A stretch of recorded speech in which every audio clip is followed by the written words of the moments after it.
Já estamos de volta com Folha no Ar, primeira edição, ao vivo aqui pela Folha FM. São 7h53 em Campos, num oferecimento de Proteus, Serviços de Saúde e Medicina Ocupacional, Unimed Campos, Laboratórios Plínio Bacelar e o apoio de Unicred Norte Lagos. Programa de hoje, recebendo o Dr. Charbel Cury.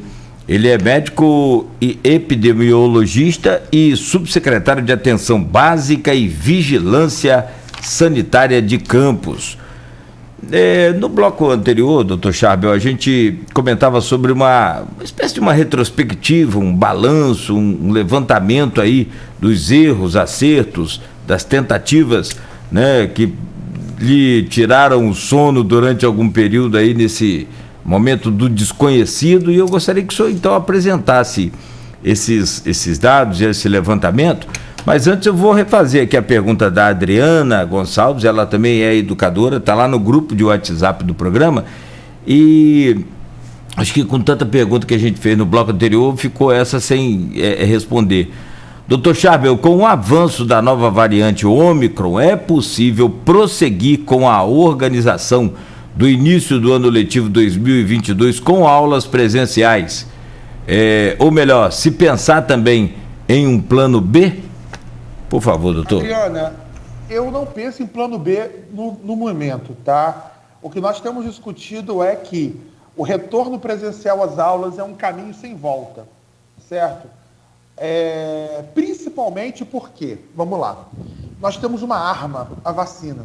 Se a gente estivesse falando em outubro de 2020, é uma coisa. Nós estamos falando agora em janeiro, fevereiro de 2022. Praticamente aí quase 2 anos depois. Então, agora nós temos a vacina. Se a Anvisa autorizar a vacinação de criança, para a gente vai ser uma arma melhor ainda. E podem já se preparar para aquilo que vai ser a realidade. Abaixou a idade da vacinação 5 a 11, vai ser cobrado o cartão de vacina na escola. É normal. Há 20 anos o Bolsa Família cobra.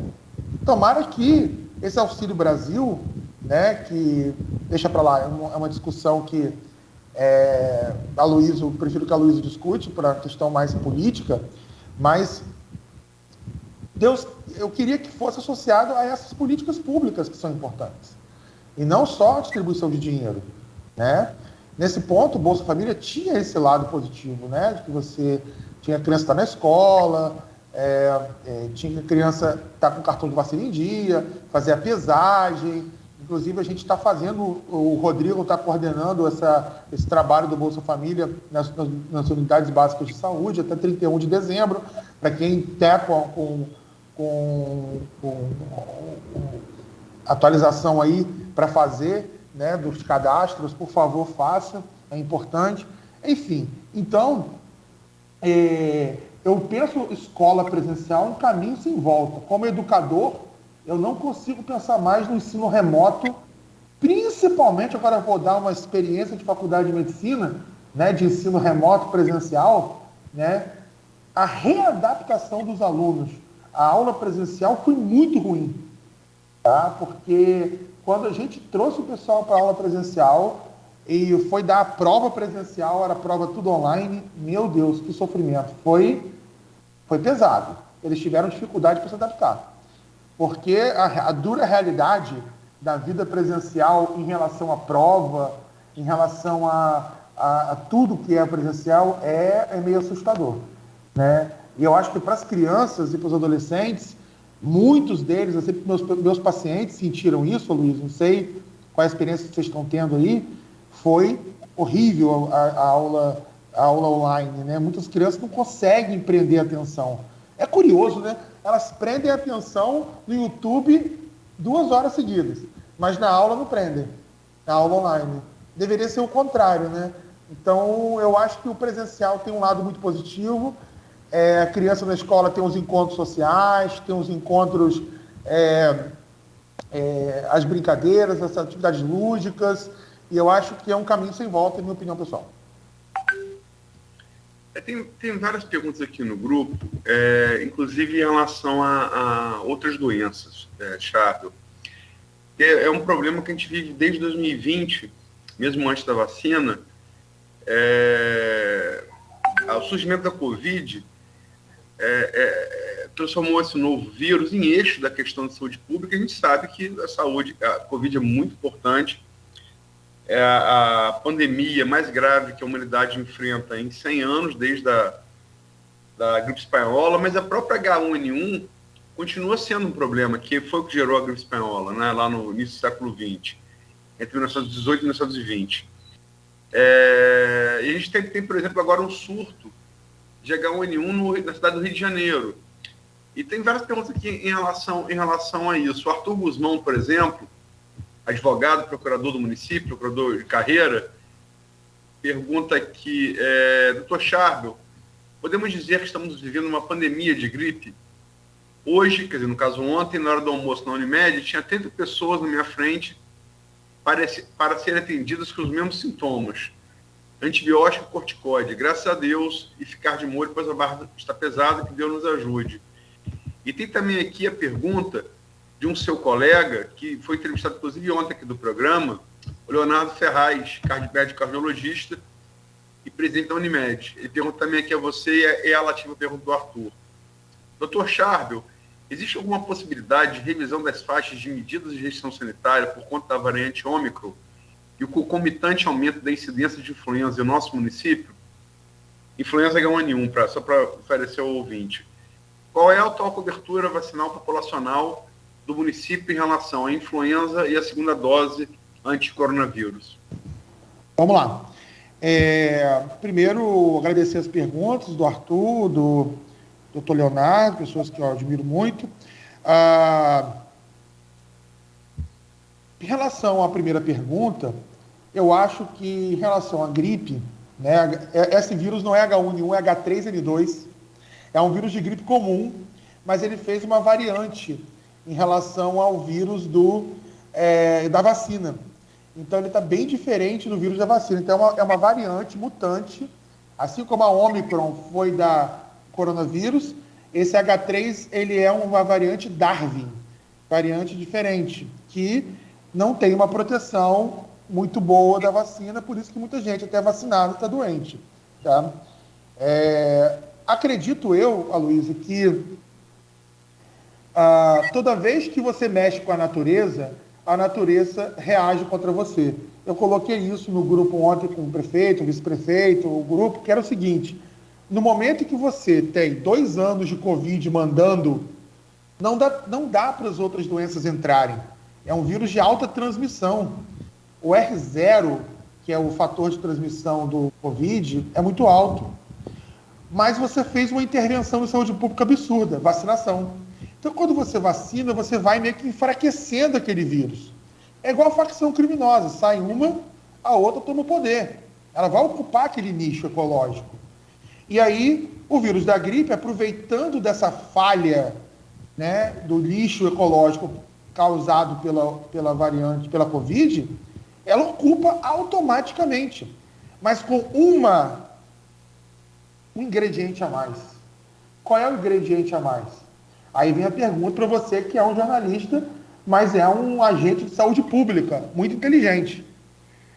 Você acha que essa variante Ômicron, Covid, veio por causa de baixa cobertura, certo? Na África. E você acha que essa variante da gripe veio por causa de quê? No Rio. Baixa cobertura da gripe. Então, toda vez que você tem baixa cobertura de uma vacina numa população suscetível, você permite que aquele vírus que está ali, circulando selvagem, faça mutação, até chegar uma variante que vai te atacar. Ou seja, Campos não é diferente. Quando a gente lançou a vacina da gripe, a gente falava, gente, a vacina da gripe é importante, cansamos de falar aqui. E aí vai a minha provocação mais uma vez para os órgãos competentes. Cobertura para criança foi 50%. Criança, aonde o pai tem a obrigação de levar para vacinar. Responsabilidade, está aí o Conselho Tutelar, que é importante para regular isso, e o apoio da Justiça. 50% das crianças tomaram vacina da gripe. A cobertura em campo só subiu, Aloysio, para 60%, o que é um número razoável, perto do... Nosso neto era 80%. Só subiu para 60% porque a gente começou a jogar vacina na rua para vacinar adulto, de todas as idades. Enfim, então, esse é o ponto que eu queria colocar, né? E respondendo a Leonardo, eu não acho que a gente vá fazer restrição por conta da gripe, não. Tá? Porque as restrições que a gente fez pela Covid, elas foram devidas principalmente à transmissão da Covid por aerosol, que era aquela coisa de você, ambiente fechado, transmitir em suspensão e tal. Como a gripe é uma transmissão muito de gotícula, eu acredito que a gente vai deixar tudo como está, sem mudar, mantendo a máscara, que a gente considera uma importante restrição até que essas epidemias aí, esses surtos passem e a gente começa a discutir a máscara já no ambiente do ano que vem. A cobertura de Covid em Campos está boa, ela melhorou muito, a segunda dose já está em quase 75% da população total, está 320 mil doses, e a primeira dose está 380, que é um número bem significativo. Saímos aí de 40 mil pessoas pendentes para 30. Faltam 30 mil pessoas. Alô, você que não está nos ouvindo, nos assistindo. Se você não tomou a vacina da Covid ainda dá tempo. E ano que vem, a gente vai programar uma reunião com os agentes comunitários de saúde e os agentes de endemia para que a gente possa traçar uma estratégia para ir de casa em casa. Lembra que eu te falei essa história do medo de agulha, 25%? Então, tem gente, Aloysio, que só de entrar na fila da vacina e ver aquela enfermeira lá no final para aplicar, já tem pânico. Não vai. Então, o que a gente vai fazer? O agente comunitário vai em casa. Oi, tudo bem? A senhora tomou vacina? Não, também não. A senhora se importaria de estivesse aqui vacinar? Então pode vir. Então a gente vai, para essas pessoas que têm algum pânico de vacina, a gente vai levar a vacina em casa da primeira dose, para que a gente possa tentar atingir todos, porque senão seremos um celeiro de variantes ainda em 2022. Deixa eu... Desculpa. Sim, vai lá. Desculpa, Nogueira, porque a variante da influenza H3N2, que Charbel corretamente se referiu aqui, ela foi falha minha, peço desculpas. Ela estava identificada aqui no grupo já por duas médicas, né? A própria Wanda Terezinha, que pergunta aqui, se me desculpa, só para não perder a deixa do H3N2. A Wanda Terezinha pergunta aqui a você, Charbel, Tamiflu bastante indicado da H1N1, será eficaz também na H3N2? E a Vera Marques, também sua colega, pediatra, coloca aqui, também identificando corretamente a nova cepa do vírus influenza. Dr. Charbel, eu gostaria que fosse esclarecido em relação a uma pergunta que muitos têm feito. Qual seja, perante esse surto de H3N2, quem tomou vacina esse ano para H1N1 precisa tomar um reforço agora? Uma questão simples, mas que tem suscitado dúvidas em muitas pessoas a ponto de estarem recorrendo às UBS. Perguntas difíceis, hein? Vamos lá. Primeira pergunta, essa é mais fácil que a da Wanda, em relação ao tratamento com Tamiflu. Sim, Tamiflu estava lá até já esquecido, né, por todo mundo, nunca foi tão importante. Principalmente, quais são as indicações do Tamiflu? Primeira indicação, síndrome gripal, ou seja, tosse, febre, catarro, mas sem estar cansado, sem estar com síndrome respiratória aguda grave, desconforto respiratório, cansaço, tudo mais. E aí, nas pessoas que têm fatores de risco, por exemplo, um diabético, um asmático, um pneumopata, e etc. Nós vamos, essa semana, estamos terminando de fechar um treinamento. A nossa estratégia em campus, ela será usada junto com a Covid. Então, as pessoas com síndromes gripais, nós vamos usar a própria estratégia das UBS, que estão fazendo testagem de Covid, para que a gente possa testar Covid. Deu negativo? Tem sinal, tem fator de risco? a gente vai dispensar o Tamiflu na própria unidade básica referência de teste de Covid. E também na Secretaria de Saúde, que tem muito médico particular que atende e prescreve o Tamiflu. Então, o fluxo já está praticamente todo desenhado, está prontinho. A gente vai dar o treinamento para o pessoal das unidades, tá? E aí aproveitar a própria estrutura da testagem da Covid, entendeu, Luiz? Que você chega tossindo com febre, pode ser Covid também. Testou, deu negativo? Ótimo. Então, vamos para cá, toma aqui o remédio se você tem fator de risco e não tem fator de risco, sempre precisa do remédio. Por exemplo, um jovem, 20 anos, vida normal, vai tomar seu Targe de Force, seu antialérgico, corticoide e repouso, tá? E indicação de internação, pacientes como grávidas, que estão cansadas, de conforto respiratório e tudo mais. Dito isso, vem uma discussão que a Vera colocou, Vera, muito inteligente, esse grupo aí, como eu falei, o grupo é uma pergunta difícil. Não é epidemiológico, do ponto de vista de anticorpos, você tomar a vacina do SUS de novo não vai agregar muita coisa, tá? Mas, tendo disponibilidade e possibilidade, a vacina particular, ela é quadrivalente. Ela protege com uma cepa B a mais, mas ela tem um adjuvante, né, um carreador que vai estimular o sistema imune melhor. Então, não é específico a cepa Darwin. É isso que eu tenho que deixar bem claro.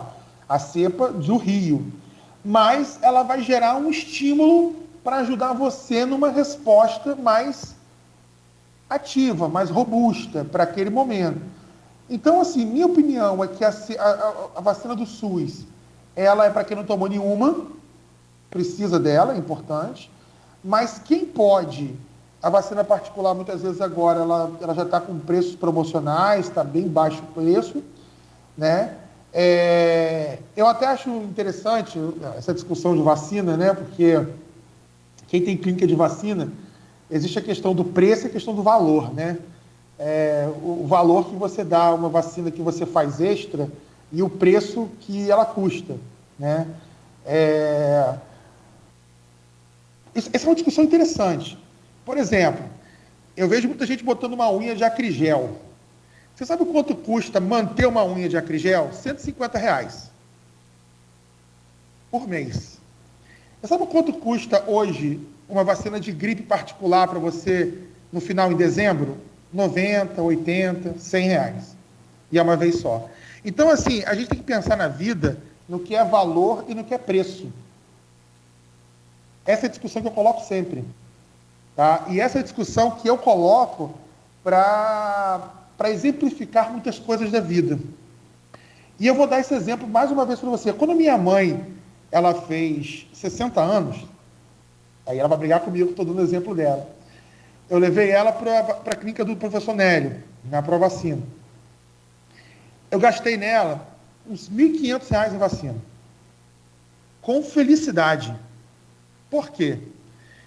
Porque eu paguei para ela uma vacina de herpes zoster. É uma vacina que só tem no setor privado. Nem no SUS, em lugar nenhum tem. Ela tinha acabado de chegar no Brasil. Em 2014. Custava, acho que na época, muito caro, R$750. Aloysio, dei com prazer essa vacina. Porque eu sabia que se ela pegar herpes zoster, ela fica com isso aqui tudo dolorido, ó. Rosto, é o cobreiro.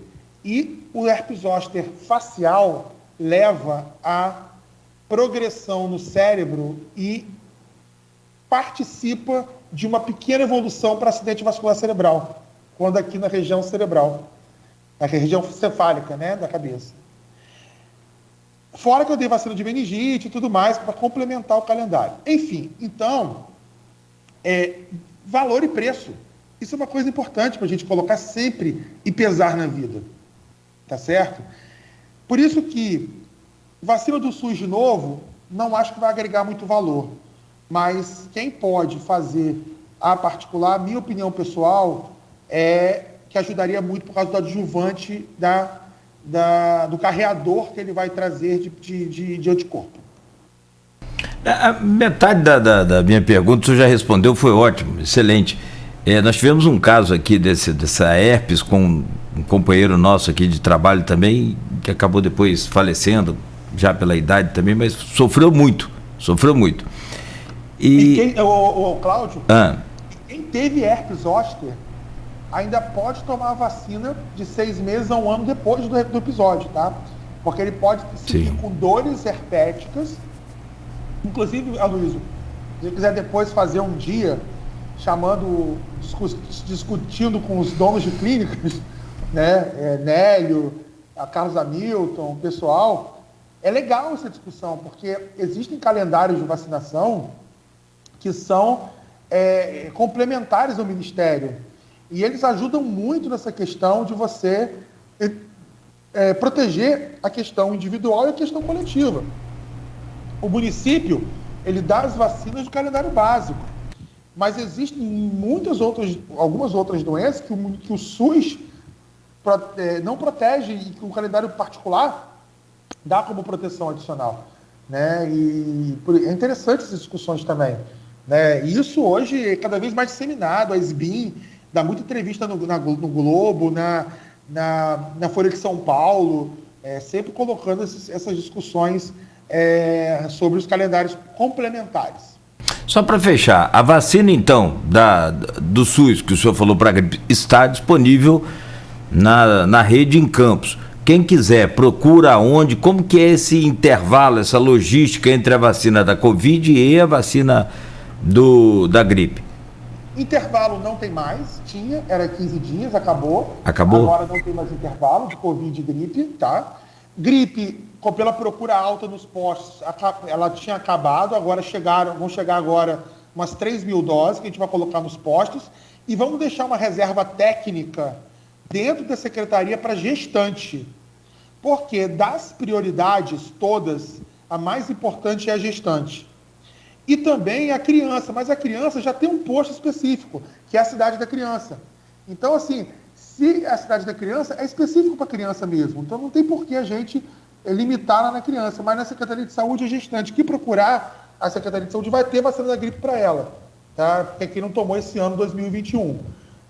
Essa foi a conversa que eu tive ontem com o Leonardo, que é o nosso Homem-Aranha, o nosso coordenador da vacina, né? Ele me chama de Homem de Ferro. Eu falei assim, então eu já te dei sua primeira armadura Aranha de Ferro, então você vai virar Homem-Aranha. Então, o Leonardo, ele já montou essa logística. E aí a gente conseguiu também mais vacinas. Para você ter uma ideia, Luísio, acabou a vacina no município do Rio. Tá? E a gente está conseguindo aí uma reserva de um município, acho que é Laje do Muriaé, vai doar para Campos mais vacinas. Então, assim, nosso relacionamento com o Estado é ótimo. O Estado já mandou mais para a gente agora, vou mandar umas 2.600 vacinas, mais ou menos, com mais a reservinha que a gente estava, vai chegar em 3.000. E deve chegar mais um pouco de Laje do Muriaé, que vai emprestar para a gente, vai dar para a gente. E eu soube que o Cláudio Castro, o governador, vai comprar a vacina da gripe para distribuir para os municípios. Então, eu acredito que a gente vai deixar bem abastecido para quem quiser tomar, possa tomar. E, claro, quem não puder, né, claro, ter o complemento particular, obviamente, né, o SUS está à disposição, como sempre, e sempre esteve. Para fechar esse bloco, Sharp, eu comecei falando, né, a pandemia, ela começa em 2020, né, o próprio nome está dizendo Covid-19, vírus descoberto em 2019, ela chega ao Brasil em 2020, tem a primeira onda do SARS-CoV-2 original. Em dezembro de 2020, codificado o RNA da P1, é descoberto que tem a P1, que é uma variante manauara, brasileira, e ela joga o Brasil numa segunda onda violenta, que é a que vocês pegam em 2021. Depois começa a vacinação, graças a Deus, a despeito dos atrasos do governo federal, mas finalmente começa com força, graças ao SUS, como você ressaltou aqui diversas vezes, e a cultura vacinal brasileira, que vem desde Oswaldo Cruz também, a gente tem uma história rica nisso, né? E a Delta, que é a variante indiana, né, ela já chega aqui, ela não causa o estrago que causa em outros lugares, né, por conta da cobertura vacinal. Agora a gente chega a Ômicron. E a gente sabe, você citou aqui exemplos de parcerias suas no governo, logicamente que todo trabalho é coletivo e tem que ser assim, ainda mais em saúde pública, com Marcelo Mérida. Lá no primeiro lockdown de Rafael, ainda sem vacina, Marcelo foi um dos líderes lojistas que protestou, inclusive publicamente, contra a extensão do lockdown. Vocês assumiram, já com a P1 chegando, vacinação começando, vocês fazem um pequeno lockdown em fevereiro, se não me falha a memória, e um mais extenso em abril. Março-abril. Esse segundo lockdown também sofre resistência forte do setor produtivo e ele tem um fim abreviado por conta disso. Pergunta, falando essa retrospectiva toda, para a pergunta, você vê possibilidade com a Ômicron ou qualquer variante que possa vir a surgir em locais de baixa vacinação como o sul da África, que a gente tenha que fazer um novo lockdown? Porque na Europa, a Alemanha, a Áustria está se fazendo e com protestos, inclusive, pedindo polícia lá na Alemanha, né? Você vê perspectiva disso? Aí, Luiz, é a grande diferença entre o Brasil e a Europa, né? A Europa sofre até hoje os efeitos das fake news de vacinas de 99, quando o Ackfeld publicou dizendo que vacina de sarampo dava autismo. Depois daquela história, até hoje, a Europa é um horror à vacinação. A Alemanha, por exemplo, ela está levando um problema grave para vacinar as pessoas. A cobertura deles é muito ruim, né? Então, eu acho que lá, parece que eles estavam querendo fazer até um lockdown específico. Quem não está vacinado não sai de casa, não é isso? O lockdown deles é um lockdown um lockdown específico para quem não tomou vacina. Né? Aquelas regiões com baixa cobertura vacinal fecham. Né? O Brasil fez... Na Áustria também estão pensando em fazer vacinação obrigatória. Então essa discussão na Europa hoje, talvez por ser países, né, que tenham essas visões de vacinação muito diferentes do Brasil. O Brasil, a cultura aqui, apesar de o governo federal contra, você vê, o Programa Nacional de Imunização do Brasil nunca viveu o que está vivendo hoje. Está sem coordenação. Depois que a Franciele saiu, né, a Fantinato, que era ótima coordenadora,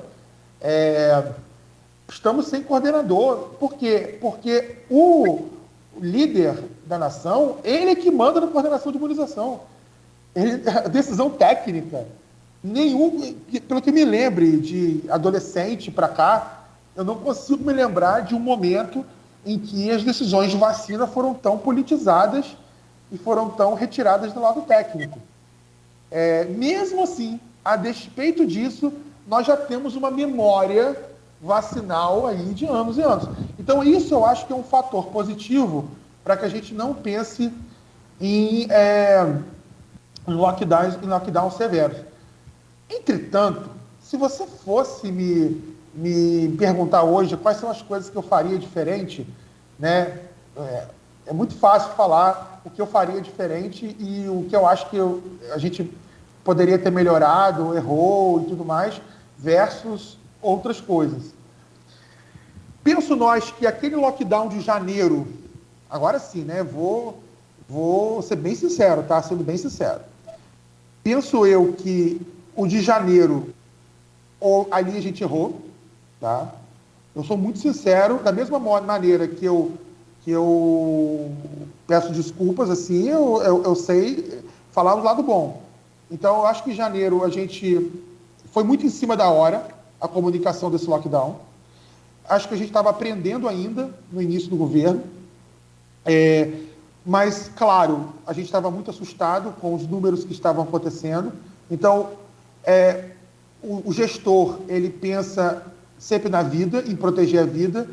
Então, é aquela história, eu preciso pecar pelo excesso do que pecar pela falta. Então, sim, se você me pergunta se a gente poderia não ter feito aquele de janeiro sim, a gente poderia hoje, olhando para trás, acho que ele poderia ter sido avisado antes, a gente poderia ter feito com mais tranquilidade, enfim. Então, janeiro é uma questão que eu teria revisto, tá? Porque ele foi em cima da hora, tipo, de hoje para amanhã, tá? Então, essa é uma questão que é importante.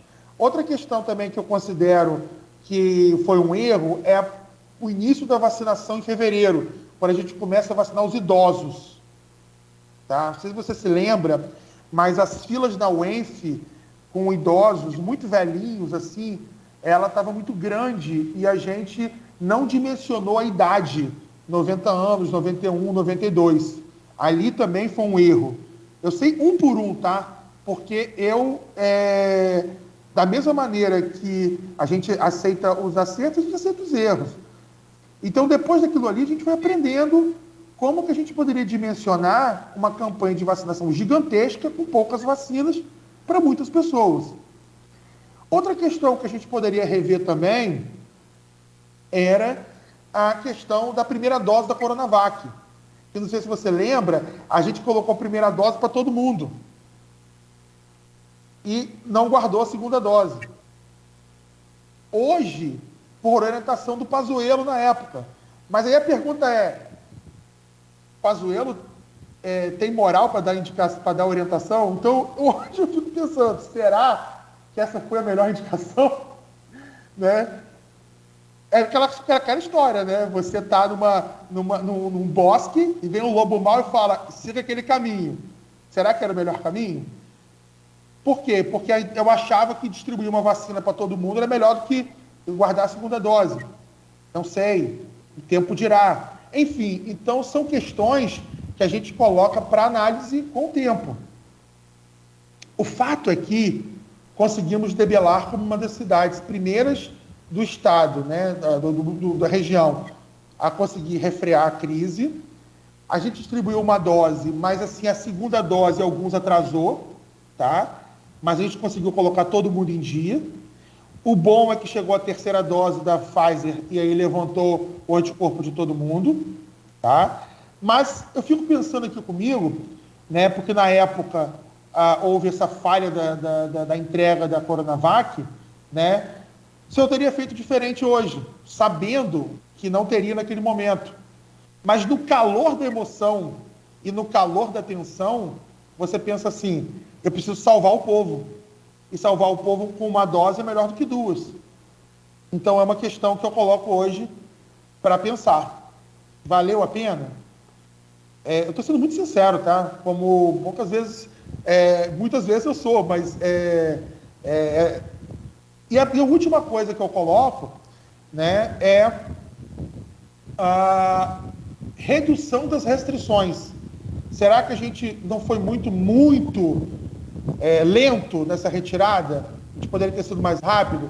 Então, são essas análises que eu faria. Aí você fala no segundo lockdown, correto? Sim, no segundo lockdown. Então, é uma questão que a gente coloca. Mas o fato é que depois que a gente engrena a máquina, que a máquina ajusta, que a vacinação entra, que todo o setor produtivo alinha junto com a gente e tudo funciona super bem, né? Cara, eu posso falar para você uma coisa. Esse ano do prefeito Vladimir é um dos melhores primeiros anos de governo que eu me lembro como desde criança. Eu só consigo comparar a quando criança, o primeiro ano de garotinho. Entendeu? De 89, 90, eu acho que é isso. Mas não consigo pensar um outro ano de tantas transformações. Ver o HGG em obra, praticamente ali no meio já da obra, em um ano, ver tantas coisas, tantos postos prontos acontecendo, a gente indo lá no PAAC, atendendo a comunidade quilombola, no meio das comunidades mais distantes, né? A gente fazendo um trabalho de integração com secretarias, a vigilância sanitária, com a Vera Cardoso voando, a atenção básica saindo de R$500 mil de faturamento, perdendo para Macaé, que é 2 milhões, Macaé é metade da população de Campos. Então você vê, chegando em 1 milhão em menos de um ano, né, e já chegando já próximo de outros municípios, né, isso é muita alegria para a gente. Né? Talvez eu possa considerar que esse ano a gente teve muitas coisas muito positivas. Eu poderia destacar aqui o Clube da Terceira Idade, com o Centro de Referência do Idoso, lá com a nossa amiga a Renê, né, o Rosilane do Renê. Eu poderia destacar o trabalho feito pelo Rodrigo Carneiro na atenção básica, o da Vera Cardoso, né, o trabalho excepcional da Fundação Municipal de Saúde, né, que tiveram vários presidentes, né, o Maninho, depois o Barreto, depois o Arthur como vice-presidente, e a Fundação nunca voou tanto, né, com tantas coisas positivas, e a integração que a gente teve com as secretarias, né, as secretarias ajudaram muito a vigilância, né, desde do RH, o Weiner brigão, muitas vezes com a gente, mas é um brigão do bem, né, que quer fazer as coisas certas, né, até pessoas que nos deram total apoio, como o Sub Jackson, incansável, indo de festa em festa, fechado de madrugada, a Secretaria de Segurança, Moreira com o Alonzimar, os vereadores, nossa, como eles foram incansáveis com a gente. Se eu falar nomes aqui, vai dar ciúme, mas queria agradecer toda a Câmara aqui. Se eu falar alguns aqui, vai dar briga, mas os vereadores que foram maravilhosos para a gente, os nossos apoiadores aqui mais próximos saberão, né? E Secretaria de Governo com o Julinho Virgílio, que agora está na Secretaria de Governo. Enfim, então poderíamos passar aqui horas e horas discutindo os apoiadores da vigilância, porque não é fácil tomar decisões, né? Não é fácil você tomar decisões que impactam direta e indiretamente na vida das pessoas. Peço desculpas por algum erro, mas erramos, foi tentando acertar. O que nós estamos fazendo aqui é proteger a vida das pessoas. Sabe quando o Homem de Ferro está lá no filme Vingadores Guerra Infinita com o Doutor Estranho, ele fala assim, o que você faz além de animais com balões? E o Doutor Estranho fala assim, protegendo a sua realidade, né? Então, a gente está protegendo a realidade, protegendo a vida das pessoas, protegendo o dia a dia das pessoas. Muitas vezes, muita gente não tem consciência de que você está numa festa, você está num evento, você está em alguma coisa passando doença. 59% da transmissão da Covid é assintomática. Eu peguei Covid sem sentir nada, né? Com pessoas que não estavam sentindo nada. Então, a gente pega sem sentir nada. Então, foi importante? Foi importante. E quais são os próximos passos agora? Estarmos seguros, estarmos protegidos, estarmos vacinados, estarmos cuidadosos, e vai vir um Natal no Novo agora. A Fiocruz fez uma cartilha, e ela coloca importantíssimo nessa cartilha, estarmos vacinados. Vacinação é importante, porque a gente vai para um encontro de família com vovó, com vovô, com bisavó, com bisavô, com titia, com um monte de gente idosa, e você não vai estar vacinado? Pensa nisso. Lembrando que vovó e vovô também podem pegar gripe, e pode ser grave para eles. Entendeu, Luiz? Então a gente tem que pensar que a guerra não acabou, e ela vai continuar. E agora eu vou contar o ponto final que eu queria colocar daquela questão do oráculo. Tá? Vamos lá. Eu conversei com o mestre Oda, né, que é o meu oráculo, e a gente estava discutindo os caminhos futuros do Covid. Você sabe que os mamíferos, não só o humano, o homem é o maior transmissor do Covid, né? Nós somos o maior disseminador no mundo do Covid. Mas os animais mamíferos, gato, cachorro e outros mamíferos também têm o receptor ACE2, tá? Então, primeira mensagem, fiquem tranquilos. Os animais não passam para você. Ok? Número 2, eles podem passar entre eles Covid. Tá? Então, essa é a mensagem que eu quero passar, que pode ser que o Covid ele esteja já fazendo mutações e alterações entre os animais e mantendo sua cadeia de transmissão entre os animais, mas ele não tem boa capacidade de transmissão do animal para o humano. Tá? Ele tem boa capacidade do humano para o humano. Então, o animal, ele pode também ser hoje, né, uma via alternativa do Covid. Certo? Então, ele está se transformando, mas ele vai se transformar para virar um vírus endêmico. Explico-me. Não teremos uma epidemia, mas continuaremos com ele entre nós por muitos e muitos anos, assim como é o vírus da gripe, que também pega nos animais, passa para a gente, passa para os animais entre eles e tudo mais, e assim como temos todos os outros vírus. Tá? Então, essa é a mensagem que eu queria passar para que a gente possa entender que quando ele chega nessa circunstância de circular para lá e para cá, ele está começando o seu ciclo de endemicidade. Mas aguardemos aí a Organização Mundial de Saúde se pronunciar para ela poder mostrar para a gente até quando começará a ficar endêmico. Eu acho que é quando a África estiver vacinada, o que está um pouco longe, pois a África só está com 2% da população vacinada. Bom, revelado aí o oráculo, então vamos fazer um intervalo comercial para que o senhor possa fazer então uma análise aí, até já começou, mas possa concluir do primeiro ano do governo Vladimir e tentar fazer uma projeção às urnas aí de 2022. Acho que esse tema aí é muito importante na sua área, né? Como é que fica a saúde no pleito de 2022, tanto estadual quanto federal, evidente. São 8h35, vamos ao intervalo comercial, voltamos já com o Dr. Charbel Cury no oferecimento de Proteus Serviços de Saúde e Medicina Ocupacional, com a qualidade certificada ISO 9001-2015, Unimed Campos, cuidar de você, esse é o plano. Laboratórios Plínio Bacelar e o apoio de Unicred Norte Lagos. Quem conhece, valoriza.